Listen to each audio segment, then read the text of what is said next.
Halo semuanya, selamat datang di Jasa Utama Kapital Sekuritas. Perkenalkan, nama saya Chris Aprilioni. Saya adalah Branch Manager dari Jasa Utama Kapital Sekuritas Batam. Saya sebagai analis, konsultan, dan saya juga sering diundang sebagai narasumber di media cetak maupun di media televisi. Jadi kalian tentu pasti akan sering melihat nama saya atau wajah saya di media-media tersebut. Di video kali ini, saya akan menjelaskan secara singkat tentang pengenalan saham serta fasilitas-fasilitas yang ada di Jasa Utama Kapital Sekuritas Batam. Nah, untuk video yang lebih lengkapnya, kalian bisa klik di sini. Yuk, kita mulai aja penjelasannya.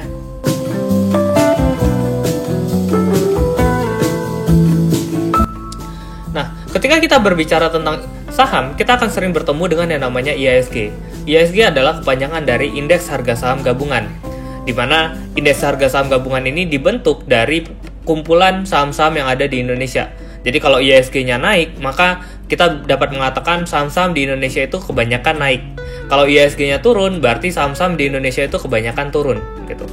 Nah, dapat kita lihat ya di grafik ini, IHSG kita dari tahun 2003 sampai 2020 ini secara umum, secara jangka panjang mengalami kenaikan. Walaupun secara jangka pendek di tahun 2008 karena ada krisis, IHSG sempat turun, lalu belakangan karena ada COVID ya 2020, nah IHSG juga turun. Tapi yang perlu kita perhatikan adalah secara jangka panjang IHSG masih meningkat. Kelihatan di tahun 2008 ketika turun, setelah itu terus-menerus mengalami kenaikan. Nah, kita harapkan juga di tahun-tahun selanjutnya setelah dari COVID ini, maka IHSG dapat kembali naik. Yang terpenting adalah secara jangka panjang, IHSG selalu membuat titik tertinggi yang baru. Nah, saham itu adalah bukti kepemilikan kita terhadap suatu perusahaan. Jadi kalau saya membeli saham Telkom, berarti saya juga sebagai pemilik Telkom. Walaupun mungkin porsinya saya masih cenderung kecil dibandingkan dengan yang lainnya. Nah, ketika kita memiliki saham Telkom, berarti kita dapat dua keuntungan, yaitu kita mendapatkan dividen dan kita juga berhak untuk mengikuti rapat umum pemegang saham. Nah, ketika kita ingin membeli saham, satuan pembelian saham itu adalah satu lot. Satu lot itu setara dengan 100 lembar. Kalau kalian ingin tahu harga sahamnya berapa, kalian tinggal Google aja ya. Kalian ketik harga saham misalnya Bank BCA. Nah, itu akan muncul tuh, ini tanggal 11 September, itu harga saham Bank BCA 29.525. Dan biasanya yang muncul ini adalah harga per lembar. Jadi kalau kalian ingin membeli satu lot, maka kalian kalikan 29.525 ini kali 100 untuk mendapatkan satu lot. Jadi kita bisa tahu, oke, untuk membeli satu lot Bank BCA, saya membutuhkan uang sebanyak 2.952.500. Gitu. Tapi kalau kalian merasa Bank BCA terlalu mahal, nah ada banyak opsi kok perusahaan-perusahaan lain yang mungkin harganya jauh lebih murah. Saya beri contoh yang kedua, mungkin Telkom, harganya di sini masih 2.800, jadi satu lotnya masih 281.000, jadi masih cukup murah. Dan kalau kalian rasa 200-an masih terlalu mahal, di bawahnya mungkin ada Antam atau ada beberapa perusahaan lain yang mungkin jauh lebih murah di antara itu. Jadi balik lagi, tergantung kalian pengen beli saham apa. Keuntungan dari kita membeli saham ada dua, yaitu capital gain, di mana kita beli di harga rendah, kita jual di harga tinggi, dan yang kedua adalah dividen. Dan resiko dari kita membeli saham, yang pertama capital loss, kebalikan dari capital gain, dan resiko kebangkrutan kalau saham yang kita beli itu bangkrut. Oke, nah di sini saya kasih ilustrasi ya, Bank BRI contohnya. Ketika Bank BRI harga 4.400, terus ketika harga sahamnya turun ke 3.660, nah kalau ada beberapa orang mungkin panik ya, mereka berpikir, oh ini mungkin bisa turun lagi, lalu mereka menjual saham ini, maka ini yang kita katakan capital loss, beli di harga atas, terus jualnya di harga rendah. Tapi ada beberapa orang berpikir, kayaknya Bank BRI itu bagus gitu. Jadi ketika dia turun, ya udah saya beli aja selama kinerja perusahaannya itu masih cukup baik. Sehingga kita anggapan ini rata-ratanya misalnya di 4.000 ya di tengah-tengah.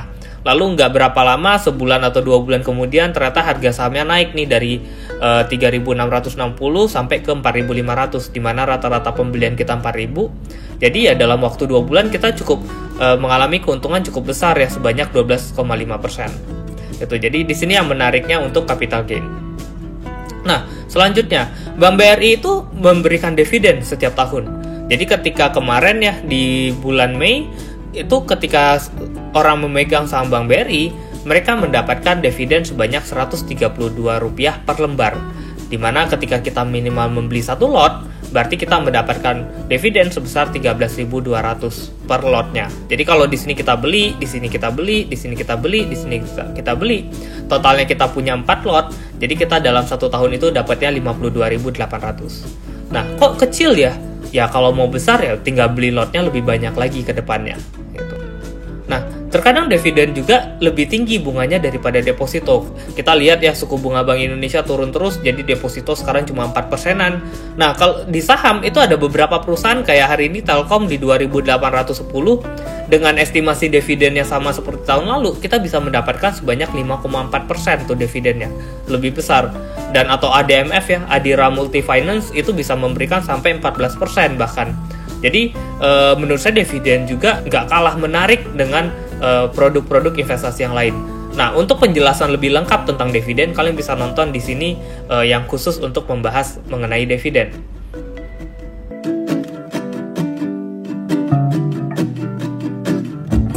Oke, untuk kalian bisa membeli saham, kalian harus membuka rekening di perusahaan sekuritas.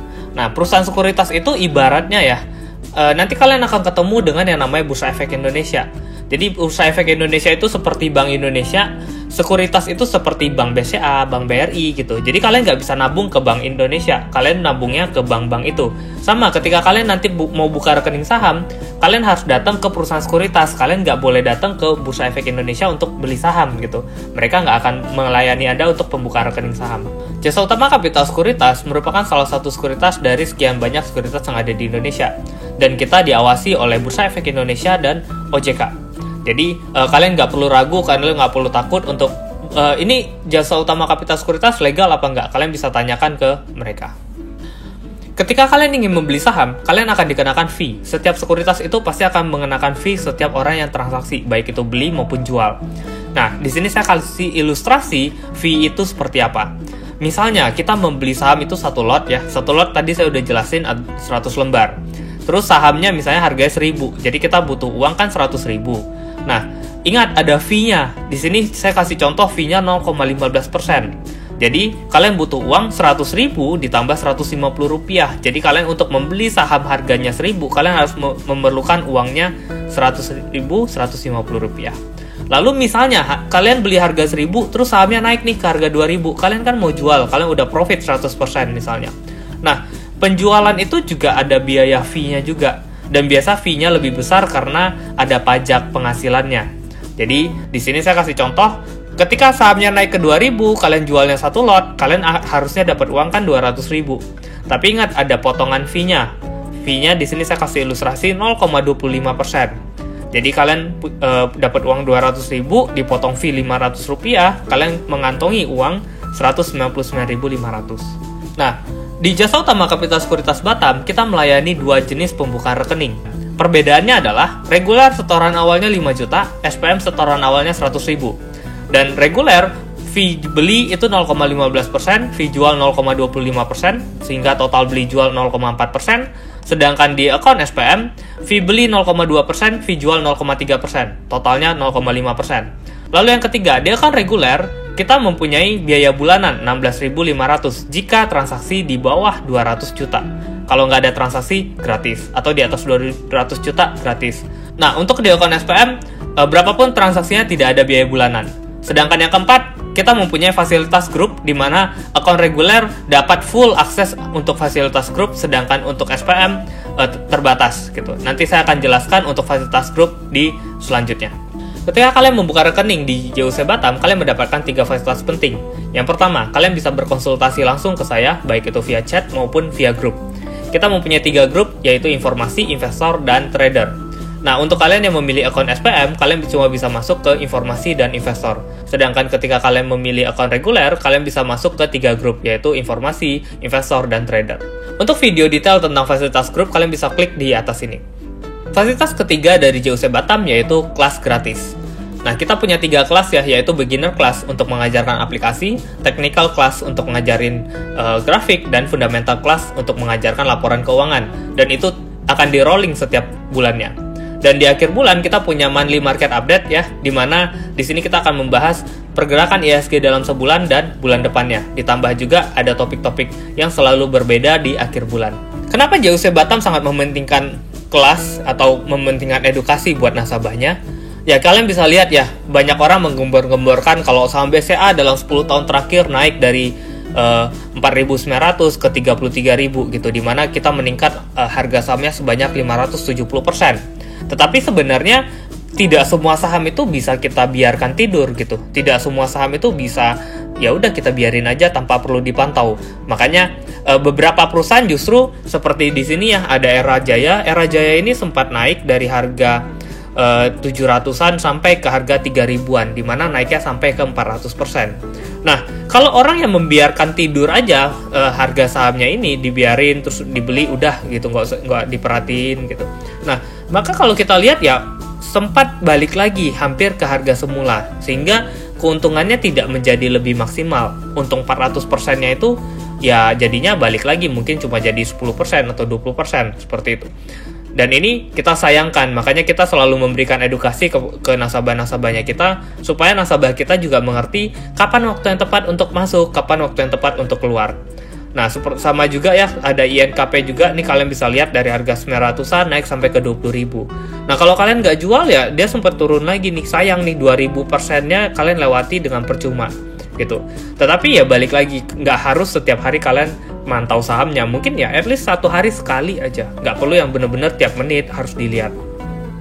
Atau bahkan Telkom ya, pergerakan sahamnya dari bulan April sampai bulan Juli kemarin hanya cenderung bolak-balik, dimana kalau kalian tahu, oh Telkom itu cuma bolak-balik dari 3.050 sampai 3.200 misalnya gitu, ya udah kalian bisa beli di 3.050, jual di 3.200, kalian akan mendapatkan capital gain yang jauh lebih nyaman, lebih enak gitu, dibandingkan ya kalian kalau tinggal tidur ya cuma bolak-balik aja di situ aja. Bahkan sekarang cenderung turun tuh. Sekarang harga Telkom kan tadi kita lihat 2.810 tuh.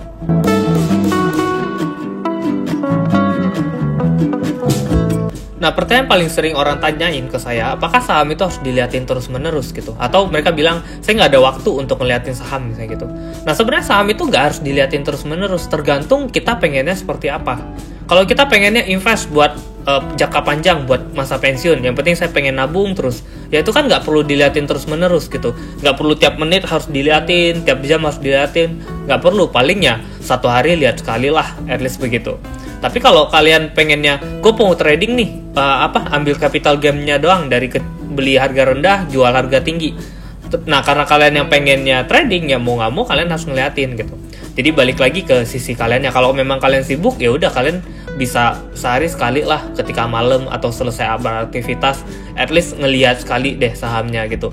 Karena kalau kalian punya bisnis, ya kalian kan juga harus pantau bisnisnya. Nggak mungkin kalian biarin aja. Ntar tahu-tahu 4 tahun kemudian malah bisnisnya udah hilang, udah gulung tikar, kan justru kaget seperti itu. Akan lebih baik kalian memantau perkembangan saham kalian tiap hari minimal 1 kali. Nah, pertanyaan yang paling sering juga ditanyakan yaitu adalah, uang di saham tuh bisa hilang nggak? Nah, di sini saya akan menjelaskan alur dari pembuka rekening di JOC.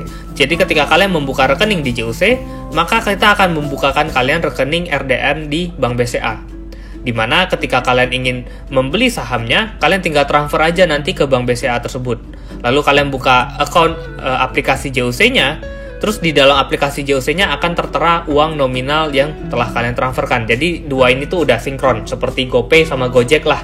Kalian transfer ke GoPay, nah buka Gojek-nya udah muncul tuh uangnya. Sama seperti itu.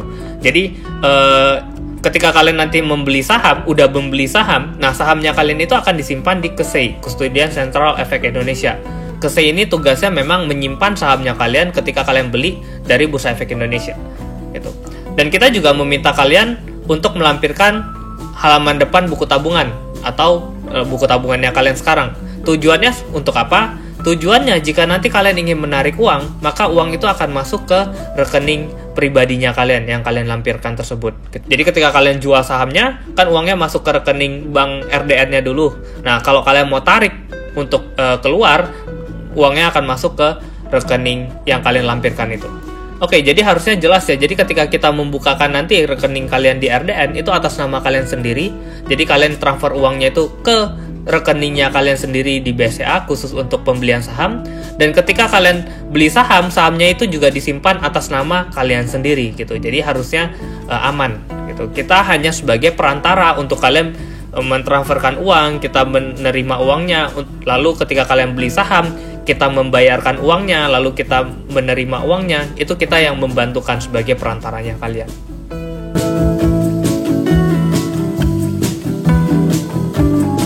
Oke, jadi kalian udah tahu saham, kalian udah tahu sekuritas. Nah, ini tips dari saya untuk kalian yang baru membuka rekening saham dan ingin memulai. Yang pertama, kalian nanti harus tahu, kalian harus belajar bagaimana cara pakai aplikasi, bagaimana cara jual beli, kalian harus tahu ya. Jadi kalian coba aja nanti, kalau bener-bener nggak tahu ya coba aja satu lot dulu. Jadi kan nggak terlalu berasa tuh, cari perusahaan-perusahaan yang murah-murah aja gitu. Terus kalian coba praktek, itu yang paling saya tekankan ya, coba praktek dulu gitu. Jadi sambil bertanya boleh, tapi ya juga dilakuin, karena kalau cuma nanya doang nggak praktek pasti nggak bakalan kebayang tuh gimana cara beli, gimana cara jual. Lalu kita juga menyarankan kalian untuk belajar ya analisa fundamental, analisa teknikal, di mana kalian bisa melihat video-video analisa fundamental. Kalau kalian masih baru mungkin ketinggalan, kalian bisa nonton di video-video yang ada di YouTube-nya saya, itu ada e-learning-nya. Kalian bisa klik di bagian e-learning, kalian bisa cari video-video apa aja yang penting. Di situ harusnya menjelaskan cukup dalam ya, penjelasan tentang baik itu teknikal maupun itu fundamental. Nah, saya juga menyarankan kalian untuk ikut kelas bulanannya kita, rajin-rajin ikut kelas bulanannya kita, apalagi kalau kalian pemula, karena kelas bulanannya itu nggak ada pembatasan, mau ikut berapa kali juga nggak apa-apa. Untuk jadwal-jadwalnya kalian bisa cek di Instagramnya kita @jasautamakapital_batam ya. Kalian bisa lihat semua jadwal-jadwal akan kita post di situ. Ada acara apapun pasti akan kita post di situ. Jadi jangan lupa di turn on notifikasinya supaya tidak ketinggalan.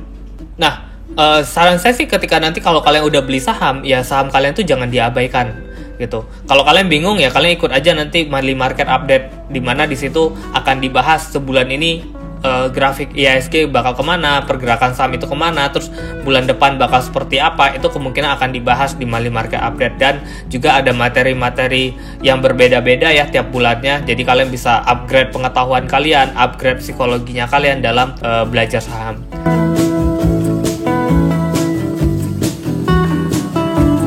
Nah, kalau kalian udah paham, terus kalian udah siap untuk buka rekening saham, gimana caranya buka rekening saham? Gimana caranya gabung di JUC Batam? Oke, yang pertama kalian harus melakukan registrasi ya. Nanti registrasi itu via online ya, atau via manual. Cuma kita sarankan untuk online, jadi lebih mudah dan lebih cepat. Yang kita butuhkan adalah KTP, NPWP jika ada, dan buku tabungan. Setelah kalian mengisi registrasi, akan ada proses dokumennya. Dimana kalau online itu prosesnya 2 hari, kalau kalian menggunakan manual, prosesnya bisa 2 minggu. Makanya kita sarankan untuk pembukaan rekening online. Ketika rekening sahamnya kalian sudah jadi, maka akan di-email dan di-chat oleh admin kami. Silakan top up sesuai dengan pilihan account yang kalian pilih. Nah, ketika kalian sudah top up, jangan lupa dikonfirmasi bahwa kalian sudah transfer. Ketika kalian sudah transfer, nanti kalian tunggu, maka akan dapat email baru untuk mendapatkan ID password tersebut. Ketika itu, kalian sudah bisa masuk ke grup Telegramnya kita. Nah, untuk panduan untuk pembukaan rekening saham dan pertanyaan lebih lanjut, silakan chat ke nomor yang tertera di sini. Nah, itu saja penjelasan saya di video kali ini. Untuk link-link video penting dari awal hingga akhir akan saya ketik di description box di bawah ini. Jika kalian suka dan paham tentang video ini, silakan klik like dan share video ini kepada teman-teman kalian yang ingin memahami lebih dalam tentang saham. Sampai jumpa di video selanjutnya. Semoga cuan.